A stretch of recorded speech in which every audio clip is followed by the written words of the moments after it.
जय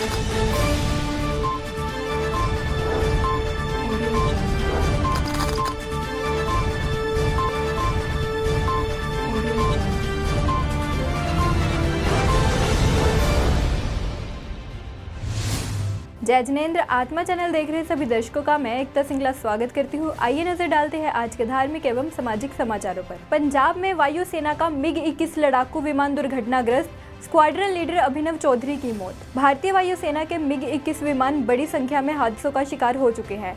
पंजाब में मोगा के पास गुरुवार देर रात भारतीय वायुसेना का एक MiG-21 लड़ाकू विमान दुर्घटनाग्रस्त हो गया। दुर्घटना के वक्त विमान नियमित प्रशिक्षण उड़ान पर था। इस हादसे में स्क्वाड्रन लीडर अभिनव चौधरी की मौत हो गई। भारतीय वायुसेना ने शोक व्यक्त किया है और विमान की दुर्घटना के कारणों का पता लगाने के लिए कोर्ट ऑफ इंक्वायरी का आदेश दिया है। ये जानकारी भारतीय वायुसेना ने ट्वीट कर दी है। अभिनव को जानने वाले घटना पर यकीन नहीं कर पा रहे हैं। 25 दिसंबर 2019 को ही अभिनव की शादी धूमधाम से मेरठ में हुई थी। वायुसेना में फाइटर पायलट और किसान के पुत्र अभिनव ने 1 रुपए में लगन सगाई संपन्न कर दहेज लोभियों को करारा तमाचा जड़ा था। युवा अधिकारी ने दहेज को इनकार कर अपने जीवन की महत्वपूर्ण पारी 1.5 साल पहले ही शुरू की थी। आत्मा ब्यूरो की रिपोर्ट। देश में घटे कोरोना केस, 24 घंटों में 2,59,000 नए मामले, 4209 की मौत। भारत अब भी कोरोना महामारी की दूसरी लहर से जूझ रहा है। दुनिया के 40% से ज़्यादा कोरोना के मामले हर दिन भारत में दर्ज किए जा रहे हैं। वहीं दुनिया में हर तीसरी मौत भारत में हो रही है। अमेरिका के बाद कोरोना से सबसे ज़्यादा प्रभावी देश भारत ही है। आइए जानते हैं आज देश में कोरोना की ताज़ा स्थिति क्या है। कोरोना के कुल केस 2,60,31,991 हैं। कुल डिस्चार्ज 2,27,12,735 लोगों को मिला है। कुल एक्टिव केस है 30,27,925 और कुल मौतें 2,91,331 हुई हैं। देश में कोरोना से मृत्यु दर 1.11% है, जबकि रिकवरी रेट 86% से ज़्यादा है। एक्टिव केस घटकर 12% हो गए हैं। कोरोना एक्टिव केस मामले में दुनिया में भारत का दूसरा स्थान है। कुल संक्रमितों की संख्या मामले में भी भारत का दूसरा स्थान है, जबकि दुनिया में अमेरिका, ब्राजील के बाद सबसे ज्यादा मौत भारत में हुई है। आत्मा ब्यूरो की रिपोर्ट। देश में अब तक कोविड-19 टीके की 19 करोड़ से ज्यादा डोज दी जा चुकी हैं। केंद्रीय स्वास्थ्य मंत्रालय ने बताया कि गुरुवार को टीकाकरण अभियान के 125वें दिन टीके की 14 लाख से ज्यादा खुराक दी गई। मंत्रालय ने बताया कि 18 से 44 साल आयु वर्ग के 7,36,514 लोगों को गुरुवार को कोविड-19 टीके की पहली खुराक लगाई गई और इस तरह इस टीकाकरण के तीसरे चरण की शुरुआत से अब तक 36 राज्यों व केंद्र शासित प्रदेश में इस उम्र वर्ग में 85,84,054 लाभार्थियों को टीके लगाए जा चुके हैं। देश में अब तक कोविड-19 टीके की 19 करोड़ डोज दिए गए हैं। भारत में जानलेवा कोरोना वायरस की दूसरी लहर के बीच अमेरिका की तरफ से भारत को कोरोना टीके की 8 करोड़ डोज देने की खबर है। आत्मा ब्यूरो की रिपोर्ट। कोरोना महामारी के बीच जानलेवा ब्लैक फंगस का संकट गहरा रहा है। महाराष्ट्र, गुजरात, मध्य प्रदेश समेत कई राज्यों में ब्लैक फंगस के मामलों का बढ़ना जारी है। देश में अब तक कुल 7,251 केस सामने आ चुके हैं। इसमें से 219 मरीज अपनी जान गंवा चुके हैं। देश में अब तक कुल 7,251 केस सामने आ चुके हैं। इनमें से 219 मरीज अपनी जान गंवा चुके हैं। सबसे ज्यादा ब्लैक फंगस के मामले महाराष्ट्र में आए हैं। स्वास्थ्य मंत्रालय को लिखे पत्र में राज्यों से महामारी रोग अधिनियम 1897 के तहत ब्लैक फंगस को घातक बीमारी कहा है और सभी मामलों की रिपोर्ट देने को कहा है। हाल के दिनों में ब्लैक फंगस के मामले बढ़ रहे हैं। यह रोग उन लोगों में अधिक प्रचलित है जो कोविड-19 से पीड़ित है और जिनकी प्रतिरक्षा प्रणाली कमजोर है। कोविड-19 रोगियों में भी यह बीमारी अधिक प्रचलित है, जिनका स्टेरॉइड से इलाज किया जाता है या जिन्हें मधुमेह है। मुख्यमंत्री पंजाब ने स्वास्थ्य विभाग को सभी सरकारी अस्पतालों और ग्रामीण स्वास्थ्य केंद्रों में ब्लैक फंगस की दवाओं की उपलब्धता यकीनी बनाने के लिए कहा है। राज्य ने बुधवार को म्यूकरमाइकोसिस को महामारी एक्ट के अंतर्गत नोटिफाई किया। पंजाब के मुख्यमंत्री कैप्टन अमरिंदर सिंह ने गुरुवार को स्वास्थ्य विभाग को निर्देश दिए कि सभी सरकारी अस्पतालों और ग्रामीण प्राथमिक स्वास्थ्य केंद्रों में इस बीमारी के इलाज के लिए जरूरी दवाइयों की उपलब्धता यकीनी बनाई जाए। आत्मा ब्यूरो की रिपोर्ट। मुख्यमंत्री ने कोविड से अनाथ बच्चों और आजीविका गंवाने वाले परिवारों को 1500 रुपये प्रति माह पेंशन देने की घोषणा की। ऐसे परिवारों के बच्चों को ग्रेजुएशन तक मुफ्त शिक्षा मिलेगी। आशीर्वाद योजना के तहत पीड़ित परिवारों को भी 51,000 रुपये मुफ्त राशन और स्वास्थ्य बीमा योजना का लाभ मिलेगा। सरकारी संस्थानों में मुफ्त शिक्षा सुनिश्चित करेंगे। मुख्यमंत्री ने कोविड की स्थिति की समीक्षा के लिए उच्च स्तरीय बैठक की अध्यक्षता करते हुए कहा कि इस योजना के तहत पीड़ित स्वास्थ्य बीमा की राशि के लिए पात्र होंगे। उन्होंने कहा कि राज्य सरकार पीड़ितों के परिवार के सदस्यों को घर घर जाकर रोजगार और व्यापार मिशन के तहत उपयुक्त नौकरी दिलाने में मदद करेगी। आत्मा ब्यूरो की रिपोर्ट। आज लुधियाना में जिम मालिकों द्वारा किया गया शांतिपूर्ण प्रदर्शन। जिम मालिकों का कहना है कि अगर शराब के ठेके खुल सकते हैं तो जिम क्यों नहीं। आज लुधियाना के जिम मालिकों द्वारा समराला चौक में शांतिपूर्ण प्रदर्शन किया गया। इस प्रदर्शन में वो हाथ में बैनर पकड़कर खड़े थे और जिस पर लिखा था या तो जिम खोलने की परमिशन दे दे या फिर सरकार हमारे लिए कोई रिलीफ पैकेज ले आए। जिम मालिकों से बात करने पर उन्होंने कहा कि पिछले साल भी लॉकडाउन के चलते सबसे ज़्यादा समय के लिए जिम ही बंद हुए थे और इस बार भी पिछले महीने से जिम बंद है। जिम बंद होने के कारण उनके घर का गुजारा करना बहुत मुश्किल हो गया है। उन्होंने कहा कि या तो सरकार उन्हें जिम खोलने की परमिशन दे दे या फिर उनके लिए कोई रिलीफ पैकेज दे ताकि उन्हें अपने घर का गुजारा करने में आसानी हो। आइए सुनते हैं उन्होंने सरकार के आगे और क्या मांगे रखी। ਸਾਡੇ ਨਾਲ ਇੱਕ ਹੋਰ ਜਿਮ ਓਨਰ ਮੌਜੂਦ ਨੇ ਸਰ, ਕੀ ਕਹਿਣਾ ਚਾਹੋਗੇ ਅੱਜ ਦੇ ਪ੍ਰੋਟੈਸਟ ਬਾਰੇ? मैंने प्रोटेस्ट इदा वा मेरे अपने 2 जिम ने बड़ी मेहनत नाल जिम बनाया सी। मैं ते मेरी मिसी ने मेहनत करके ठीक है अज 5-7 साल बाद जिम असीं खोले ने ते हरे 1 साल होया किश्तां लाउंदे नूं 5 साल दी किश्तां ने। वो असीं बैंक वाले नूं EMI कित्थों भरीए, लैंड लोन नूं 50,000 रुपये किराया कित्थों भरीए, बच्चों की स्कूलों की फीसां कित्थों भरीए, बिजली के बिल कित्थों भरीए। मैं घरे जाना बच्चा मेरा कुछ मंगदा मैं कित्थों लेके देवां उहनूं। जे मेरे जिम खुलणगे मेरा कारोबार चलूगा। असीं किहड़ा भीख मंग रहे सरकार कोलों, असीं अपने जिम खोलण दे हक मंग रहे भी सानूं जे तुसीं सारी दुनिया दे काम खिला सकदे हो, ठेके 24-24 घंटे खिला सकते हो जितों सरकार नूं बेनीफिट आ, पर साडे भी ढिड लगे असीं भी 2 रोटी कमा के खानी आ, असीं कमा के खा सकते। सानूं भी 2-4 घंटे दे दो। जे तुसीं 5 ਤੋਂ 12 बाकी सारा कुछ खोलता वा सानूं भी इंस्ट्रक्शन दे दो। तुसीं कह दो भी तुसीं 10 ਤੋਂ 15 बच्चे तुसीं बैच च वाड़ो, उन्होंने सैनीटाइज करो, उन्होंने फीवर चैक करो। असीं हरेक चीज़ मनण नूं तैयार आ। पिछले साल भी असीं सरकार नूं यही किहा सीगा भी असीं हर चीज़ मनण नूं तैयार आ। साडा ओह लॉस पूरा नहीं हो रहा, वो साडे कोल किराए पूरे दित्ते नहीं गए। साडे कई जिम वाले भरा जिम बेच चुके बेचारे। ਅਸੀਂ ਵੀ ਜਿਮ ਵੇਚਦੇ ਹੁਣ ਤੇ ਜਿਮ ਵੇਚ ਕੇ ਸਰਕਾਰ ਸਾਨੂੰ ਨੌਕਰੀ ਦੇਊਗੀ। ਅਸੀਂ ਕਿੱਥੋਂ ਗੁਜ਼ਾਰਾ ਕਰੀਏ ਆਪਣਾ? ਸਰਕਾਰ ਵੱਲੋਂ ਕੋਈ ਹੈਲਪ ਨਹੀਂ ਕੀਤੀ ਜਾ ਰਹੀ ਤੁਹਾਡੀ? ਮੈਡਮ ਸਰਕਾਰ ਵੱਲੋਂ ਹੈਲਪ ਇਹ ਕੀਤੀ ਜਾਂਦੀ ਹੈ ਜਦੋਂ ਸਾਡੇ ਵਰਗੇ 4 ਭਰਾ ਇਕੱਠੇ ਹੁੰਦੇ ਨੇ ਡੰਡੇ ਮਾਰ ਕੇ 188 ਦਾ ਪਰਚਾ ਕਰ ਦਿੰਦੇ ਨੇ ਸਾਡੇ ਤੇ ਵੀ ਅਸੀਂ ਗੁਨਾਹ ਕਰ ਰਹੇ ਹਾਂ, ਕੋਈ ਆਪਣੀ ਮੰਗ ਹੀ ਕਰ ਰਹੇ ਹਾਂ ਜਿਮ ਖਲਾਉਣ ਦੀ। ਤੁਸੀਂ ਸਾਨੂੰ ਇਕੱਠੇ ਕਰਦੇ ਹੋ, ਅੰਦਰ ਕਰ ਦਿੰਦੇ ਹੋ। ਇਹਨਾਂ ਨੇ ਜੇਲ੍ਹਾਂ ਬਣਾਉਂਦੀਆਂ ਕਦ ਲਈ ਬਣਾਈਆਂ ਨੇ ਇਹ ਲੋਕ? ਸਰਕਾਰ ਨੂੰ ਆ ਨਹੀਂ ਦਿਖਦਾ ਇੱਥੇ 188 ਦੇ ਪਰਚੇ ਨੂੰ? ਮੈਂ ਤੁਹਾਨੂੰ ਉਹੀ ਕਹਿਣ ਲੱਗਿਆ, ਇਹ ਰੈਲੀਆਂ ਕੱਢ ਰਹੇ ਨੇ। ਕੱਲ ਵੀ ਕਾਂਗਰਸ ਦੀ ਰੈਲੀ ਨਿਕਲੀ ਸੀ ਇੱਕ, ਉਹ 'ਚ 500-700 ਬੰਦਾ ਤਾਂ ਈਜ਼ੀਲੀ ਸੀਗਾ। ਉਹ 'ਚ ਉੱਥੇ ਪਰਚੇ ਨਹੀਂ ਹੋਏ। ਉਹ ਅੱਧੇ ਲੋਕਾਂ ਦੇ ਤਾਂ ਮਾਸਕ ਵੀ ਨਹੀਂ ਲੱਗੀ ਸੀ ਉੱਥੇ। ਉਦੋਂ ਉਹਨਾਂ ਨੇ ਕਰੋਨਾ ਨਹੀਂ ਦਿਖਦਾ। ਉਦੋਂ ਸਾਡੀਆਂ ਰੈਲੀਆਂ ਹੁੰਦੀਆਂ ਪਈਆਂ ਜੀ ਸਾਨੂੰ ਵੋਟਾਂ ਪੈਣੀਆਂ ਨੇ ਤੇ ਅਸੀਂ ਤਾਂ ਜਿਮ ਵਾਲੇ ਕਹਿੰਦੇ ਸਾਨੂੰ ਤਾਂ ਇੱਕ ਮਸ਼ੀਨ ਆ, ਇੱਕ ਮਸ਼ੀਨ ਦੇ ਇੱਕ ਬੰਦਾ ਹੁੰਦਾ ਸਿਰਫ। ਕਿਹਦਾ ਘੱਟ ਹੁੰਦਾ ਉਹ ਜਗ੍ਹਾ ਤੇ? ਇਮਿਊਨਿਟੀ ਸਟਰੋਂਗ ਕਰਦੇ ਆ। ਮੇਰੇ ਕੋਲ 30 ਕੁੜੀਆਂ ਉਹਨੂੰ ਤਿਆਰ ਨੇ ਇਸ ਟਾਈਮ ਵੀ ਭਾਜੀ ਉੱਦਾਂ ਤਾਂ ਅਸੀਂ ਮਰੀਏ ਕਰੋਨਾ ਨਾਲ, ਜੇ ਅਸੀਂ ਜਿਮ ਨਹੀਂ ਲਾਇਆ ਤਾਂ ਅਸੀਂ ਮਰ ਜਾਵਾਂਗੇ। ਸਰਕਾਰ ਨੇ ਪਿਛਲੀ ਵਾਰ ਵੀ ਸਭ ਤੋਂ ਪਹਿਲਾਂ ਜਿਮ ਬੰਦ ਕੀਤੇ ਸੀ, ਇਸ ਵਾਰ ਵੀ ਜੋ ਟਾਰਗੇਟ ਤੇ ਰਿਹਾ ਉਹ ਜਿਮ ਇੰਡਸਟਰੀ ਹੀ ਰਹੀ। ਇਸ ਦੇ ਬਾਰੇ ਕੀ ਕਹਿਣਾ ਚਾਹੋਗੇ? ਮੈਡਮ ਉਹੀ ਤਾਂ ਸਾਨੂੰ ਸਮਝ ਹੀ ਨਹੀਂ ਲੱਗਦੀ ਵੀ ਜਿਹੜੀ ਫਿਟਨੈਸ ਇੰਡਸਟਰੀ ਲੋਕਾਂ ਦੀ ਸਿਹਤ ਪ੍ਰਤੀ ਜਾਗਰੂਕ ਕਰ ਰਹੇ, ਲੋਕਾਂ ਨੂੰ ਨਸ਼ਿਆਂ ਤੋਂ ਅਸੀਂ ਮੁੰਡਿਆਂ ਕੁੜੀਆਂ ਨੂੰ ਦੂਰ ਕਰ ਰਹੇ ਹਾਂ, ਬੱਚਿਆਂ ਨੂੰ ਅਸੀਂ ਛੋਟੇ ਬੱਚਿਆਂ ਨੂੰ ਟ੍ਰੇਨਿੰਗਾਂ ਦੇ ਰਹੇ ਹਾਂ, ਨਵੀਆਂ ਟੈਕਨੀਕਸ ਲਿਆ ਰਹੇ ਹਾਂ, ਐਰੋਬਿਕਸ ਜ਼ੁੰਬਾ ਵਗੈਰਾ ਲਿਆ ਰਹੇ ਹਾਂ, ਇਹ ਅਸੀਂ ਸਿਹਤ ਵੱਲੋਂ ਲਿਆ ਰਹੇ ਹਾਂ। ਇੱਥੇ ਤਾਂ ਇਮਿਊਨਿਟੀ ਸਟਰੋਂਗ ਹੋਣੀ ਹੈ। ਮਤਲਬ ਸਰਕਾਰ ਚਾਹੁੰਦੀ ਆ ਵੀ ਇੱਥੋਂ ਦੀ ਦੁਨੀਆ ਖਤਮ ਹੋ ਜਾਵੇ, ਵੀ ਲੋਕ ਘਟਣ ਤੇ ਸਾਨੂੰ ਪੈਸਾ ਬਣੇ। ਪਹਿਲਾਂ ਕਿੰਨੀ ਅਫਵਾਹ ਉੱਡੀ ਆ ਪਿਛਲੇ ਸਾਲ ਵੀ ਇਹਨਾਂ ਨੇ ਪੈਸਾ ਖਾਦਾ 3-3 ਲੱਖ ਰੁਪਏ ਹਸਪਤਾਲਾਂ 'ਚ ਇਹਨਾਂ ਨੂੰ ਸਰਕਾਰ ਨੂੰ ਮਿਲਿਆ WHO ਵੱਲੋਂ। ਤੇ ਇਸ ਸਾਲ ਵੀ ਉਹੀ ਸਾਜ਼ਿਸ਼ ਹੋ ਰਹੀ ਆ। ਲੋਕਾਂ ਦੇ ਜਾਂ ਹਸਪਤਾਲਾਂ ਵਿੱਚ ਅੰਗ ਕੱਢੇ ਜਾ ਰਹੇ ਨੇ। ਕਿਉਂ ਡੈੱਡ ਬੋਡੀਆਂ ਨਹੀਂ ਦੇ ਰਹੇ ਉਹਨਾਂ ਦੀਆਂ? ਜੇ ਕਿਸੇ ਫੈਮਿਲੀ ਮੈਂਬਰ ਨੂੰ ਕਰੋਨਾ ਹੋ ਰਿਹਾ ਉਹ ਦੂਜੇ ਬੰਦੇ ਨੂੰ ਕਿਉਂ ਨਹੀਂ ਹੋ ਰਿਹਾ? ਫੈਮਿਲੀ ਮੈਂਬਰ ਨੂੰ, ਮੇਰੇ ਫਰੈਂਡ ਨੂੰ ਕਰੋਨਾ, ਉਹਦੀ ਵਾਈਫ ਨੂੰ ਨਹੀਂ ਹੋਇਆ। ਇਹ ਮੈਨੂੰ ਇਹ ਸਮਝ ਨਹੀਂ ਲੱਗ ਰਿਹਾ ਫਿਰ ਤੁਸੀਂ ਡੈੱਡ ਬੋਡੀ ਕਿਉਂ ਨਹੀਂ ਦੇ ਰਹੇ? ਮਤਲਬ ਇਹ ਬੜੇ ਉੱਚੇ ਲੈਵਲ 'ਤੇ ਧੰਦਾ ਹੋ ਰਿਹਾ ਵਾ। ਅੱਜ ਦੇ ਇਸ ਪ੍ਰੋਟੈਸਟ ਨੂੰ ਲੈ ਕੇ ਕੀ ਕਹਿਣਾ ਚਾਹੋਗੇ? ਕਹਿਣਾ ਇਹ ਚਾਹਾਂਗੇ ਜੀ ਕਿ 20 ਤਰੀਕ ਦੇ ਜਿਮ ਬੰਦ ਅੱਜ 1 ਮਹੀਨਾ ਹੋ ਗਿਆ। ਪਹਿਲਾਂ ਲੋਕਡਾਊਨ ਲੱਗਣ 'ਚ ਵੀ 3 ਮਹੀਨੇ ਸਾਡੇ ਜਿਮ ਬੰਦ ਰਹੇ ਆ।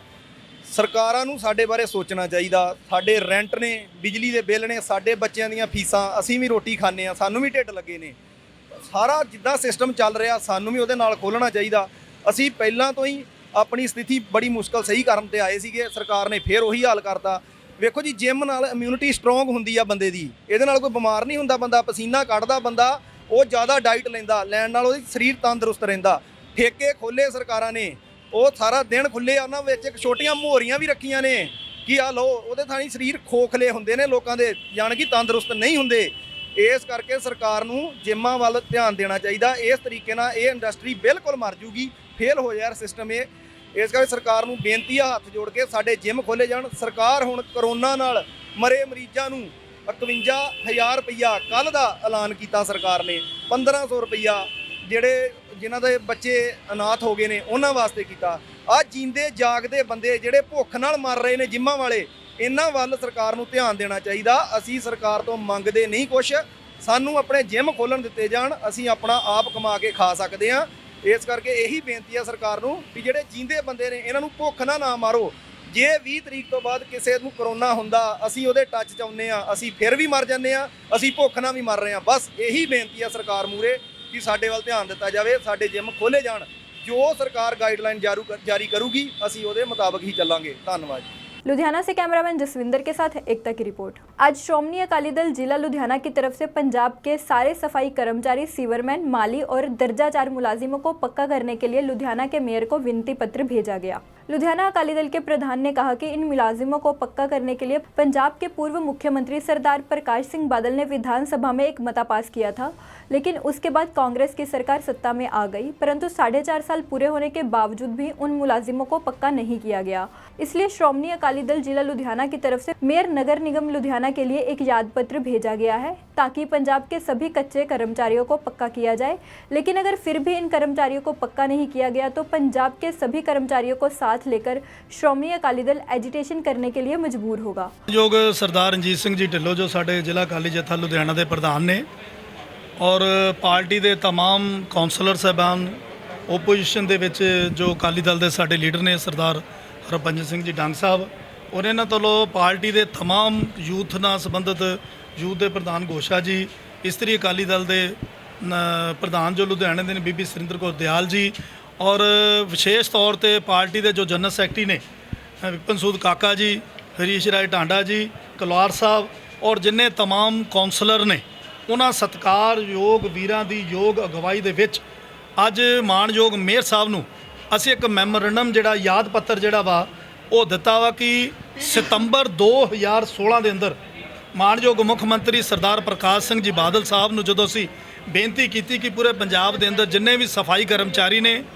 सीवरमैन ने, बेलदार ने, कच्चे और विशेष तौर पर दर्जा 4 जिन्ने भी मुलाजम ने सारे के सारे बाल साहब बड़े लंबे समय तो कच्चा काम कर रहे, बेचारे उम्र दराज भी हो गए आ, तो उन्होंने एक दिन का सैशन बुला के पूरी तरह उसनों पास किया। पास करन उपरंत 2 IAS अफसरां नूं स्पैशल तौर पर राजस्थान गवर्नर साहब के कोल भेजिया, उत्थों सैन कराए, सैन कराने तो बाद नोटिफिकेशन होया, नोटिफिकेशन होने तो बाद दोबारा जदों दी इंप्लीमेंटेशन वास्ते हुई तो सरकार दी परिवर्तन हो गया, सरकार बदल गई। लगभग मानयोग मुख मंत्री कैप्टन अमरिंदर सिंह जी दी अगवाई के अंदर अज जो कांग्रेस की सरकार आ वो लगभग 4.5 साल बीतण उपरंत भी उसकी नोटिफिकेशन जी उसकी इंप्लीमेंटेशन जी वो नहीं कर पा रही।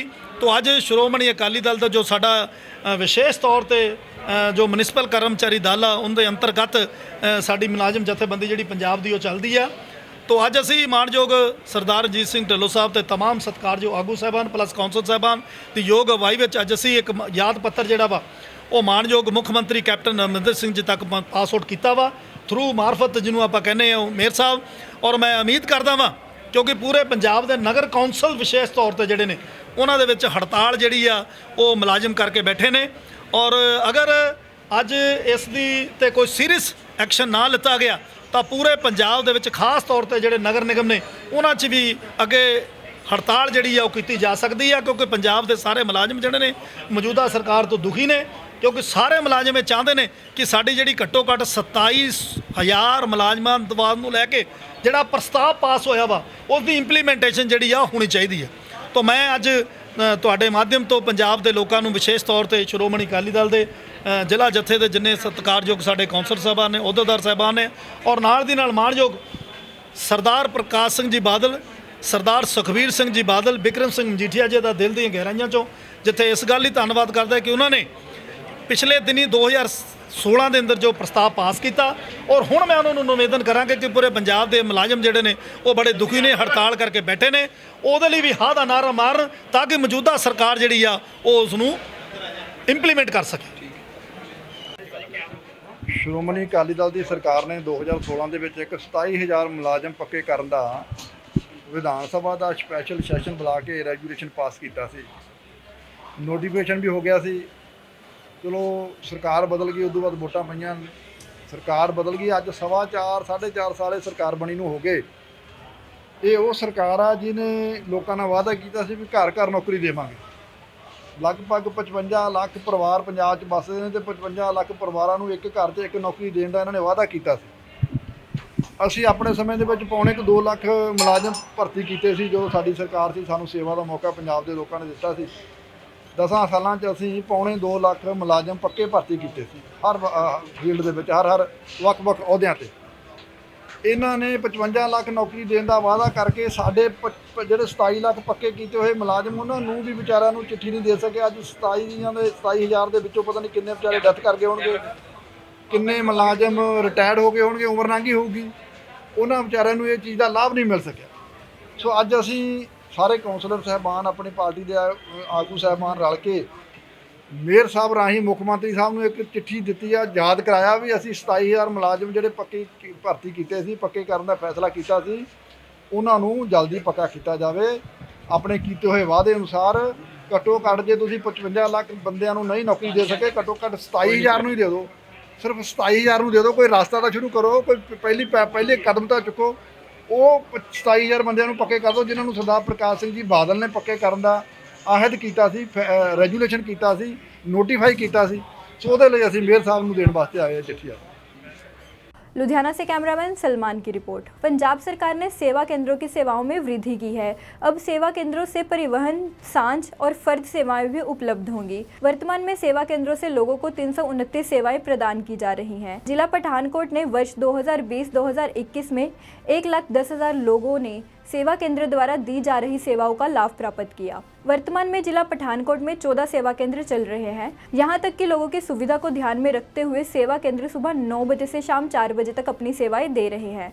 इसमें से कुछ अन्य सेवाओं को अब पंजाब सरकार द्वारा सेवा केंद्रों के साथ एकत्रित कर दिया गया है। यह जानकारी रूबल सैनी, जिला कोऑर्डिनेटर ई गवर्नेंस पठानकोट ने दी। इस बात की जानकारी देते हुए श्री रूबल सैनी ने कहा कि पंजाब सरकार द्वारा सेवा केंद्रों पर दी जा रही सेवा को बढ़ाया गया है और अब सेवा केंद्र से परिवहन, सांझ और फर्द की सेवाएं भी ली जा सकती हैं। उन्होंने बताया कि इन सेवाओं के सेवा केंद्र में शामिल होने के पश्चात अब लोग 329 सेवाओं का सेवा केंद्र से लाभ प्राप्त कर सकते हैं। उन्होंने कहा कि पंजाब सरकार द्वारा दी जा रही सेवाओं का लाभ उठाने के लिए कोरोना काल के कारण अपॉइंटमेंट लेना होगा। उन्होंने कहा कि सेवा केंद्र स्पीड पोस्ट और कोरियर सेवाएं भी प्रदान कर रहा है ताकि लोग इन सेवाओं का लाभ घर पर रहकर उठा सके और लोगों के दस्तावेज घर तक पहुंच सके। उन्होंने कहा कि पठानकोट जिले में वर्ष 2020-21 के दौरान अब तक 1,10,000 लोगों को लाभ प्राप्त हुआ है और उसी के अनुसार प्रतिदिन 700 लोग सेवा केंद्रों से लाभ प्राप्त कर रहे हैं। आइए सुनते हैं उन्होंने और क्या बताया। नमस्कार जी सारिਆਂ ਨੂੰ, मेरा नाम रूबल सैनी है, मैं जिला ई गवर्नेंस कोऑर्डिनेटर हाँ। पंजाब सरकार ਵੱਲੋਂ सेवा केंद्र ਵਿੱਚ ਜਿਹੜੀ ਸਰਵਿਸਿਜ਼ ਦਿੱਤੀਆਂ ਜਾ ਰਹੀਆਂ ਉਹਦੇ ਵਿੱਚ ਵਾਧਾ ਕਰਦੇ ਹੋਏ ਫਰਦ ਕੇਂਦਰ ਦੀਆਂ, ਸਾਂਝ ਕੇਂਦਰ ਦੀਆਂ ਤੇ ਟਰਾਂਸਪੋਰਟ ਦੀਆਂ ਨਵੀਆਂ ਸਰਵਿਸਿਜ਼ ਵਿੱਚ ਲਿਆਂਦੀ ਗਈਆਂ। ਟੋਟਲ ਮਿਲਾ ਕੇ 329 ਜਿਹੜੀਆਂ ਸਰਵਿਸਿਜ਼ ਅਸੀਂ ਸੇਵਾ ਕੇਂਦਰ ਦੇ ਥਰੂ ਦੇ ਰਹੇ ਹਾਂ ਆਮ ਪਬਲਿਕ ਨੂੰ। ਉਹਦੇ ਵਿੱਚ ਕਰੋਨਾ ਕਾਲ ਦੇ ਵਿੱਚ ਵੀ ਅਸੀਂ ਸਿਟੀਜ਼ਨਸ ਨੂੰ, ਆਮ ਪਬਲਿਕ ਨੂੰ ਸਰਵਿਸਿਜ਼ ਦੇ ਰਹੇ ਹਾਂ। ਉਹਦੇ ਵਿੱਚ ਅਪਾਇੰਟਮੈਂਟ ਸਿਸਟਮ ਅਸੀਂ ਨਵਾਂ ਲਿਆਂਦਾ ਜਿਹਦੇ ਵਿੱਚ ਥਰੂ ਅਪਾਇੰਟਮੈਂਟ ਹੀ ਸਰਵਿਸ ਡਿਲੀਵਰ ਕੀਤੀ ਜਾਏਗੀ। ਸਰਵਿਸ ਲੈਣ ਵਾਸਤੇ ਹਰ ਇੱਕ ਬੰਦੇ ਨੂੰ ਪਹਿਲੇ ਅਪਾਇੰਟਮੈਂਟ ਲੈਣੀ ਪੈਣੀ ਹੈ। ਅਪਾਇੰਟਮੈਂਟ ਲੈਣ ਤੋਂ ਬਾਅਦ ਹੀ ਸੇਵਾ ਕੇਂਦਰ ਵਿੱਚ ਸਰਵਿਸ ਦਿੱਤੀ ਜਾਏਗੀ। ਨਾਲ ਹੀ ਇੱਥੇ ਸਪੀਡ ਪੋਸਟ ਤੇ ਕੋਰੀਅਰ ਦੀ ਵੀ ਹੈਗੀ ਹੈ ਅਵੇਲੇਬਿਲਿਟੀ ਕਿ ਪਬਲਿਕ ਨੂੰ ਆਉਣਾ ਨਾ ਪਏ, ਸਪੀਡ ਪੋਸਟ ਕਰਵਾਓ, ਘਰ ਬੈਠੇ ਹੀ ਉਹਨੂੰ ਉਹਦਾ ਆਊਟਪੁੱਟ ਭੇਜੀ ਜਾਏਗੀ। ਇਹਦੇ ਵਿੱਚ ਅਸੀਂ ਨਾਲ ਡਿਸਟੈਂਸ ਮੇਨਟੇਨ ਕਰਨ ਵਾਸਤੇ ਕਿ ਕੋਵਿਡ ਦੇ ਵਿੱਚ ਇਨਵਾਇਰਨਮੈਂਟ ਹੈ ਜਾਂ ਸੇਫ ਇਨਵਾਇਰਨਮੈਂਟ ਸਿਟੀਜ਼ਨ ਵਾਸਤੇ ਰੱਖਣ ਲਈ ਅਸੀਂ ਉਹਦੇ ਵਿੱਚ ਪਰ ਕਾਊਂਟਰ ਵਾਈਜ਼ ਹੀ ਸਿਟੀਜ਼ਨ ਨੂੰ ਅੰਦਰ ਭੇਜ ਰਹੇ ਹਾਂ। ਨਾਲ ਹੀ ਅਸੀਂ ਜਿਹੜੀਆਂ ਸਰਵਿਸਿਜ਼ ਦਾ ਵਾਧਾ ਕੀਤਾ ਪੰਜਾਬ ਸਰਕਾਰ ਦੀਆਂ ਜਿੰਨੀਆਂ ਵੀ ਸਰਵਿਸਿਜ਼ ਆ ਸਾਰੀਆਂ ਹੀ ਉਪਲਬਧ ਕਰਵਾ ਰਹੇ ਹਾਂ। ਫਰਦ ਵੀ ਹੈਗੀ ਹੈ, ਸਾਂਝ, ਟਰਾਂਸਪੋਰਟਸ ਦੀਆਂ। ਨਾਲ ਹੀ ਅਪਾਇੰਟਮੈਂਟ ਸਿਸਟਮ ਵੀ ਹੈ ਜਿਹਦੇ ਵਿੱਚ ਕਰੋਨਾ ਕਾਲ ਵਿੱਚ ਕਿਸੇ ਨੂੰ ਪ੍ਰੋਬਲਮ ਨਾ ਆਏ, ਅਪਾਇੰਟਮੈਂਟ ਦਿੱਤੀ ਜਾਏਗੀ। ਅਸੀਂ ਪਿਛਲੇ ਸਾਲ 2020 ਵਿੱਚ 1,10,000 ਸਰਵਿਸਿਜ਼ ਦਿੱਤੀਆਂ ਜ਼ਿਲ੍ਹੇ ਵਿੱਚ, ਜਿਹਦੇ ਵਿੱਚ ਸਾਡੀ 0.4 ਪੋਟੈਂਸੀ ਹੈ ਸਟੇਟ ਵਾਈਜ਼। ਨਾਲ ਹੀ ਸਾਡੇ ਡੇਲੀ ਦਾ ਲਾਈਏ ਤੇ ਅਸੀਂ 700 ਦੇ ਕਰੀਬ ਡੇਲੀ ਸਰਵਿਸਿਜ਼ ਦੇ ਰਹੇ ਹਾਂ। ਨਾਲ ਜੋ ਵੀ ਹਦਾਇਤਾਂ ਪੰਜਾਬ ਸਰਕਾਰ ਵੱਲੋਂ ਜਾਰੀ ਹੁੰਦੀਆਂ ਉਹਦੀ ਪਾਲਣਾ ਕੀਤੀ ਜਾਏ, ਕਿਉਂਕਿ ਜਿਹੜਾ ਆਪਣਾ ਪੈਂਡੈਮਿਕ ਵੱਧ ਰਿਹਾ, ਕੇਸਿਸ ਵੱਧ ਰਿਹਾ, ਇਹਨੂੰ ਕੰਟਰੋਲ 'ਚ ਲਿਆਇਆ ਜਾਏ ਜ਼ਿਲ੍ਹੇ ਵਿੱਚ 14 ਸੇਵਾ ਕੇਂਦਰ ਹੈ ਜਿਹੜੇ 9 ਤੋਂ 4 ਵਜੇ ਤੱਕ ਸਰਵਿਸ ਪ੍ਰੋਵਾਈਡ ਕਰ ਰਹੇ ਆ। ਜੋ ਵੀ ਗਾਈਡਲਾਈਨਸ ਪੰਜਾਬ ਸਰਕਾਰ ਵੱਲੋਂ ਡੀਸੀ ਸਰ ਵੱਲੋਂ ਜ਼ਿਲ੍ਹੇ ਵਾਸਤੇ ਕੱਢੀਆਂ ਜਾਂਦੀਆਂ ਉਹਨੂੰ ਇੰਪਲੀਮੈਂਟ ਕਰੀਏ ਆਪਾਂ ਸਾਰੇ ਮਿਲ ਕੇ, ਤੇ ਨਾਲ ਹੀ ਇਹਨੂੰ ਘੱਟ ਤੋਂ ਘੱਟ ਇਹ ਜਿਹੜਾ कोरोना फैल रहा है इन्हू रोकया जाए। Thank you. पठानकोट से आलोक कुमार की रिपोर्ट। तो ये थे आज के धार्मिक एवं सामाजिक समाचार। कल फिर हाजिर होंगे। एकता को दीजिए इजाज़त। जय जिनेंद्र।